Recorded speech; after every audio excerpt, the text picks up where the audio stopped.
Hey everybody, welcome to the channel. This is your man Skyonic. I want to welcome you to the JL Universe channel. Today I'm going to I'm going to do a review of the Superman 2025 movie, or shall I say Punk Man 2025. This movie is horrible, okay? Horrible. Don't let no one convince you, okay? I know a lot of people are trying to say good things about this movie because they want it to be good. Believe me, this is a crap movie. It's a train wreck, okay? No. Anyway, it's a train wreck. Piece of shit. Piece of shit. So I'm gonna talk about this movie in a couple parts. It's gonna be like 2 or 3 videos talking about that's gonna detail the full review. This is just the first video here, part 1.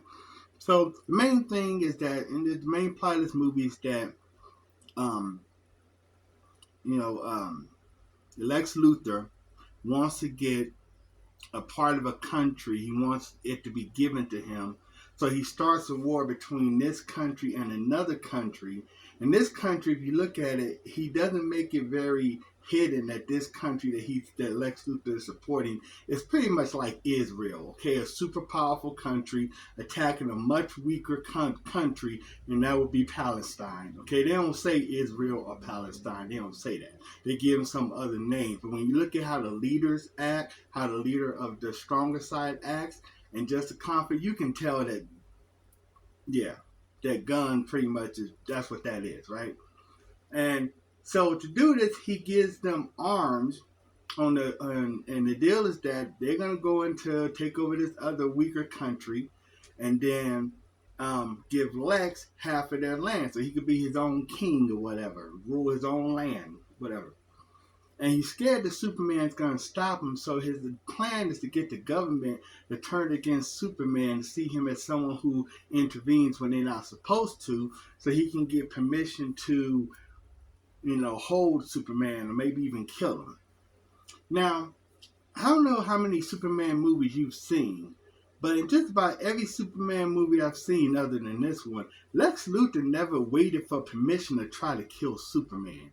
He never waited for anyone to give him permission to go after Superman. Even in the cartoons, he never waited for permission to go after Superman. He just went after Superman. So that's a stupid ass concept, stupid ass plot. Another big part of the movie is that, okay, there's this message that Clark reads. Then the first part of the message he was able to read. The other part was messed up in the crash. And the first part says the general things. Okay, help the humans out, be kind, be a leader, protect them, blah, blah, blah. Well, it turns out that the second part, Jor-El, the part that got messed up, Jor-El is telling him, okay, go ahead and sleep with any woman you can, get them impregnated, create a Kryptonian human / super race, and enslave the humans. Jor-El is saying this. Jor-El. Yeah. Now, how many iterations of Jor-El have we had? And none of them have been a Jor-El that wanted to pimp out Superman, to have a harem and to conquer the earth. It's ridiculous. It's totally, and it's a betrayal. Jor-El and Superman's mom are sacred characters. And the fact that you're going to turn around and turn them into just pimps and evil, make them evil, it's a slap in the face of all the Superman fans, okay? But anyway, this supposed message, the second part that got decrypted by Lex Luthor, who somehow knew how to decrypt Kryptonian. How the hell is he going to know what the language is? Now, some may say, well, he has a side character who is made up of nanobots and she plugs in. Maybe she's able to, translate the language. But she's from Earth, too. She's just a regular human being that had nanites, infused with her. She wouldn't know Kryptonian either. So how somehow Superman, a Kryptonian who understands the language, who would understand the technology better than Lex Luthor, hasn't been able to fix that part of the message that had that, foreboding message in it. Hasn't been able to fix it.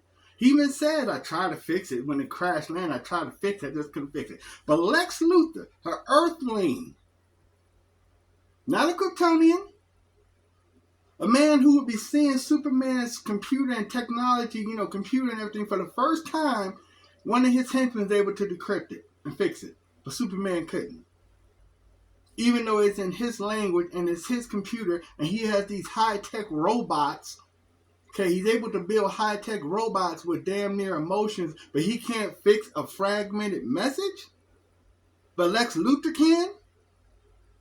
Anyway, so his message is released to the public, and all of a sudden these people turn on him. They turn on Superman.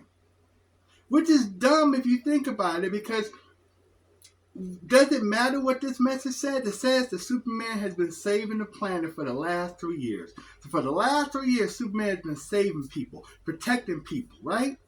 What does it matter what his fucking parents told him, what message they sent to him when he was a baby? What does that matter? What has he been doing now? He's been saving people. So what the hell does it matter what that message says? Not a damn thing. That's like if someone grows up and their parents telling them, you need to hate black people and you need to hate them, right? And the person doesn't. And then you want to turn and say, well, I'm not going to be your friend no more because I found that when you was a kid, your parents told you to hate black people. But dude, I've been your friend, you know, and this is a white guy. And the white guy says, but I've been your friend for years, man. You know I'm not prejudiced. Doesn't matter what they say. You know me, right? But the world turns on him, even though he has said, and that's not realistic. It's not. We know that people don't automatically buy what they see and hear from the news. We know that, right? Donald Trump always saying fake news, right? How often has information gone out about politicians or things about other people, and people said, "Oh, it's fake. It's not real. It's forged. Whatever. It's fake." But these people are gonna buy this shit hook, line, and sinker from Lex Luthor. When they know that Lex Luthor is the outspoken critic against Superman, they're gonna automatically believe that his people translated this Kryptonian. That's what it really said. They just gonna buy it. Okay, yep. Lex Luthor said it, so it must be true. Unrealistic. It makes no kind of sense. Okay, the plot makes no sense. Lex Luthor doesn't need permission to attack Superman and kill him. He doesn't need that. He never needed it before. Why does he need it now? Superman spends a whole movie getting his ass kicked. If it's not the Justice Gang saving him, it's his fucking dog Krypto. He gets his ass kicked during the whole movie. Okay? They try to use symbolism to make you cry and make you feel something, but it's out of place. Like when he's on the, when he crashes in the ice and he's bleeding. Krypto grabs him, takes him into the Fortress of Solitude, sits him on a chair, they open up the roof, the sun hits him, and bam, he gets his power back. Well, here's the problem with that. He was already outside. He was already outside. So the sun would have been powering him up anyway. That's right. Alaska, wherever his Fortress of Solitude is, does have sunlight. Because they got the sunlight from, it makes no kind of sense. But they want to make it all dramatic. Oh, he's bleeding. He's hurt. It just didn't make no sense. The movie is crap, okay? And, like I said, Superman spends the whole movie getting his ass handed to him. Now, I'm going to go ahead and talk about more about the problems with the movie in video number 2. So, if you like what I'm saying, and you like my content, don't forget to like and subscribe, and come back for the second part of the video review. Come back for it, because I got more to say about this piece of shit. It's your man, Skyonic. See you later for video number 2 about the Superman 2025 review.